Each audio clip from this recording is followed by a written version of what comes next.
শেষ মুহূর্তের ঈদ কেনাকাটায় জমে উঠেছে বাজার। এবার ভারতীয় পোশাকের তেমন কালেকশন না থাকলেও দেশি ও পাকিস্তানি পোশাকের দাপট রয়েছে। তবে উচ্চ মূল্যের কারণে ঈদ বাজারের চিত্র অন্য বছরের চেয়ে অনেকটাই ভিন্ন। বরাবরই ঈদের বাজারে মার্কেটগুলো ভারতীয় পোশাকে ভরপুর থাকত, কিন্তু এবার বদলে গেছে চিত্র। সীমান্তে কড়াকড়ি থাকায় ভারতীয় পোশাক আমদানি খুবই কম, এর বদলে এবার দেখা যাচ্ছে পাকিস্তানি পোশাক। পাশাপাশি বিক্রেতারা বলছেন ভারতীয় পোশাক আমদানি না থাকলেও অনেকেই দেশীয় পোশাক ভারতীয় ও পাকিস্তানি বলে চালিয়ে দিচ্ছে। ইন্ডিয়ান কালেকশনগুলোর বেশি চাহিদা। দিল্লি বুটিক্সের ড্রেস বলেন, আপনার ওই যে লাহোরি পাকিস্তানি এগুলো টাইপের ড্রেসগুলোর বেশি চাহিদা। এবার পাকিস্তানি বলতে গেলে আসলে ওইরকম কোনোটাই না, আমাদের দেশীয় পণ্যকে পাকিস্তানি বলে, ঠিক আছে? পাকিস্তানি বলে এটা কিন্তু আসলে পাকিস্তান থেকে কোনো ড্রেস আসে না। তোমার চাহিদা তো পাকিস্তান বলে, কিন্তু আসলে তো পাকিস্তান থ্রি পিসের দাম কেউ দিতে পারবে না। হ্যাঁ, তো বর্তমান যেগুলা দেশি সেগুলাই পাকিস্তানি বলেই বিক্রি হয়। কাস্টমার চাই তো বাইরের দিলে কি হয়? বাইরের কোন দেশ থেকে আসে বলেন? কোনো দেশ থেকে আসে না, ম্যাক্সিমামই বাংলাদেশি হয়, নাম বাইরের হয়। আমার কাছে দেশি কালেকশন আর পাকিস্তানি নামে চলে, যে পাকিস্তানি মডেল, ম্যাক্সিমাম যে মডেল দিয়েই কথা বলে, তখন বলে পাকিস্তানি, ইন্ডিয়া, থাইল্যান্ড, এইভাবেই চলে।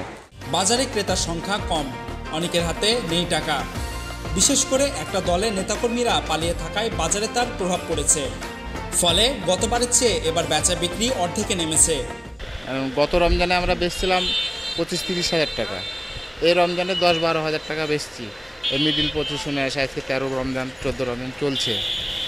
বেচা কিনা খুবই অবস্থা, মানে বেহাল অবস্থা যেটা বলা যায়। বেচা বিক্রি এখন মানুষের হাতে মানে টাকা পয়সা বাইরে নাগাল, তো যিনারা জন কেনাকাটা করবে তারাই তো আপনার দেশে নাই, কেনাকাটা করবে কারা? জনসাধারণের হাতে তো আর টাকা পয়সা নাই।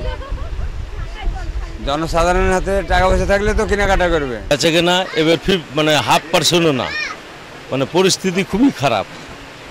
মানে কাস্টমার কম, বেচা কেনাও কম, বর্তমান বাজার খুব খারাপ। বাজারে ঘুরে দেখা গেছে ক্রেতাদের মধ্যে অনেকেই পোশাকের দাম নিয়ে অসন্তুষ্ট। প্রতি বছর যে বাজেট নিয়ে কেনাকাটা করেন এবার তা মিলছে না। বাজেট কমছে বা বাড়ছে বুঝছি না, কিন্তু দোকানে বাজেট অনেক, মানে তাদের হিসেবে দাম অনেক। বাজেটও বেশি, আবার দামটাও বেশি, ডাবল মনে হচ্ছে ম্যাক্সিমাম ক্ষেত্রে, ডাবল বা ডাবলের কাছাকাছি। দাম তো অনেক বেশি, যেটা দাম তার থেকেও 3 ডবল বেশি যাচ্ছে দোকানদার। সেই বাজেটে আমাদের হচ্ছে না, বিগত বছরে যেটা হয়েছে এবার মনে হচ্ছে যে আমাদের নাগালের বাহিরে হয়ে গিয়েছে। রমজানের শুরু থেকে বাজারে মন্দভাব থাকলেও শেষ মুহূর্তের কেনাকাটা বেড়েছে। Desk report, tweet news.